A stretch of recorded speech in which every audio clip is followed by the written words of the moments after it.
Boy Peterson, Caitlin Clark is participating in shoot-around this morning, going through warm-ups, then some non-contact drills with the second team. She hasn't officially returned to practice, I'm told, but this is her first time working with the team since her injury. Caitlin Clark stepping back onto the floor has the entire WNBA rattled.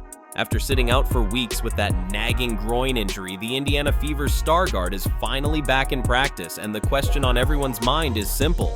Does this flip the entire season upside down? Is she coming back too soon, or is this exactly the spark the Fever need? One thing's undeniable. The league isn't ready for the shockwaves of her return. Should Clark roll the dice now, or should she wait until she's fully healed?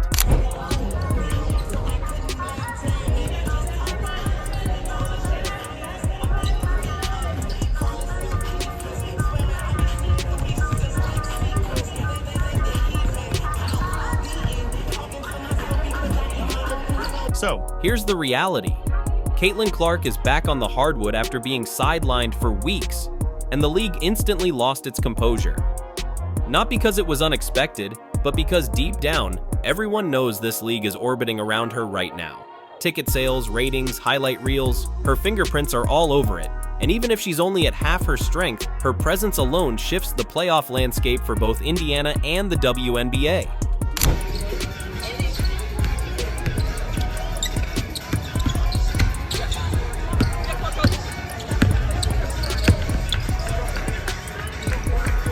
That's why panic buttons are being slammed everywhere. Let's be honest. The moment Clark went down, the narrative practically wrote itself. Indiana's season was over. A groin injury isn't something you shake off in a weekend.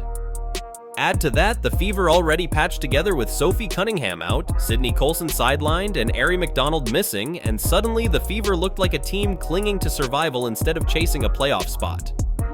Without Clark's ability to shoot from deep, create looks, and force defenses to triple team her, their offense sank to YMCA pickup levels. That's not exaggeration. That's how bad it got. But then this week, practice videos started popping up. There's Clark jogging, passing, shooting, going through warm-ups. Not cleared for full contact yet, but close enough to make every fan ask, when's she suiting up?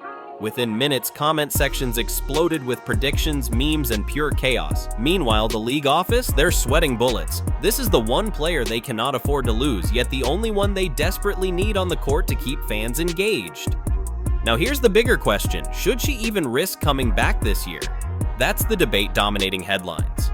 On one side, the cautious crowd says her long-term health is far more valuable than forcing a rushed playoff run. I think it is a good sign. So let's check this out. This is the schedule. 6 p.m. tonight, the Lynx. Yikes. All right.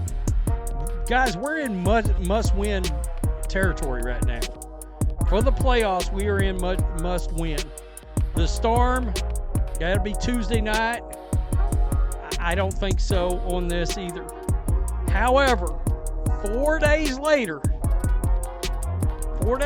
basically 6 days from now, against the Sparks, and this is a big game.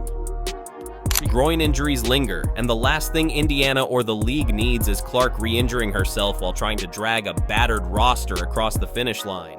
But on the other side, Fever fans, and let's not kid ourselves, the WNBA's marketing team too, are screaming for her return. To them, this season doesn't even matter without her. They want her back to keep arenas sold out, cameras rolling, and Indiana relevant. And here's the domino effect. Imagine she returns against the Sparks in a must-win matchup. Instantly, Indiana's playoff odds shift. And because the Sparks and Valkyries are in that same race, the ripple effect is enormous. It's a good sign. It is. I mean, seeing her out there, little passing the ball around, doing some calisthenics, getting the juices flowing. I know a lot of you are like, why come back? Why come back?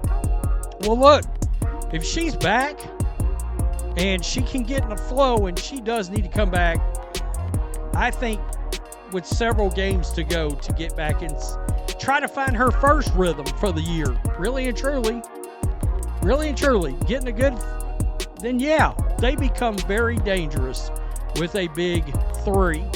Officially, the league plays neutral, but behind the curtain, they're panicking.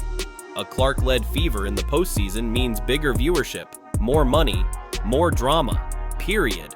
Without her, it's just Liberty versus Aces again. And fans outside New York and Vegas tune out fast. Let's dig into Indiana's side of this. Clark's absence exposed some uncomfortable truths. First, Aaliyah Boston hasn't looked the same without her. We've said it before. Clark feeds Boston in ways no one else can. Without that partnership, Boston looks far less like the future MVP she was being hyped as. She still posts numbers, but not numbers that terrify defenses. Second, Kelsey Mitchell has been doing everything she can to carry the offense. But even her best nights feel wasted without spacing, rhythm, or Clark pulling attention away. That's why fans have been wearing Kelsey MVP shirts. They're desperate for something, anything to keep the season alive. Hey, because the Sparks are right there with us in the playoff race, and they hold tiebreakers. By the way, so did the Valkyrie. All right, we do have one win. I believe it's one win over the Mercury. And then we've got a Sky team that we should beat, a Mystics team that we should beat, but you can't. I mean, who knows? I think they beat us in the last game. And then we close out the regular season with the Lynx. We're not making the playoffs without Caitlin Clark. There. Yeah, I said it. We're not making the playoffs without Caitlin Clark. But Clark's return doesn't just fix Indiana's offense. It makes the rest of the league uncomfortable. Cheryl Reeve, the Minnesota coach who seems allergic to Clark's success, suddenly has to prep for her again. Players who threw shade online while she was sidelined might eat their words. Because here's the thing, criticize her turnovers or rookie struggles all you want, but with Clark on the court, the Fever are dangerous, and that's why rival teams are nervous. The easy nights against Indiana are officially gone. And don't forget about the refs. Oh yes, the same officials who've been roasted all year for letting Clark get smacked around like she's in a boxing match. Think they're excited about her return? Not a chance. Every time she steps onto the court, the microscope zooms in on them. Miss a call and it's trending in minutes. Blow a foul and social media explodes.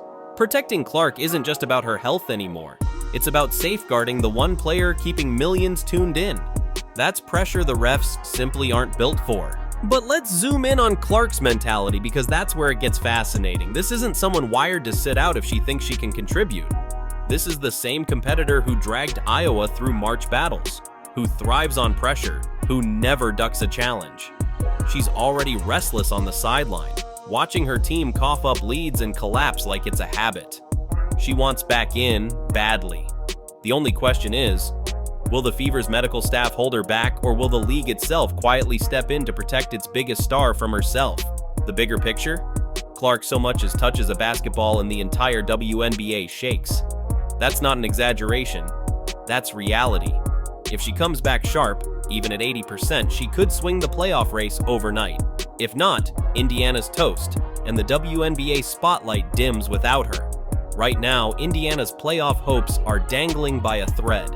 They've been patching the roster with hardship players, rookies, and whoever they can find.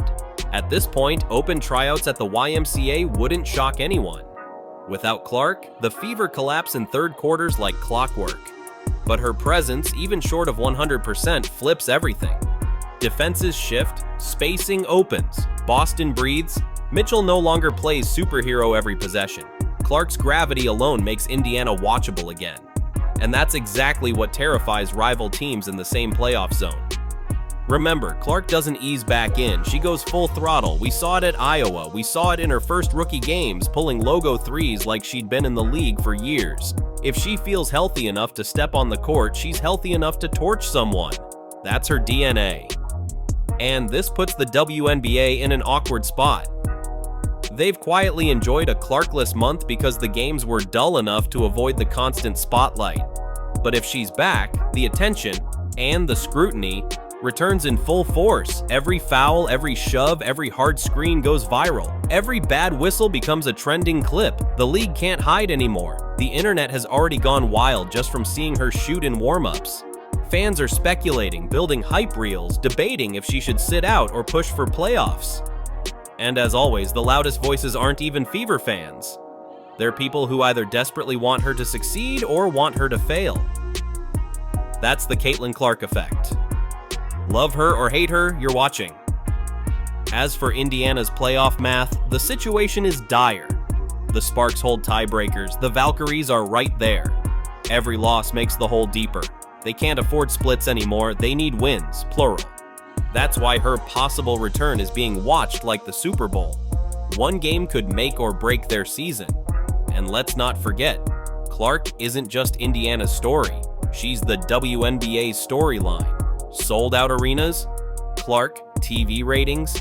Clark. Jersey sales? Clark. Every shot, whether it drops or not, ends up on SportsCenter. The league doesn't want playoffs without her. They'll be doing backflips if she's cleared in time to drag the Fever into the postseason. And now, the irony. The same players and coaches who downplayed her all season are suddenly changing their tune.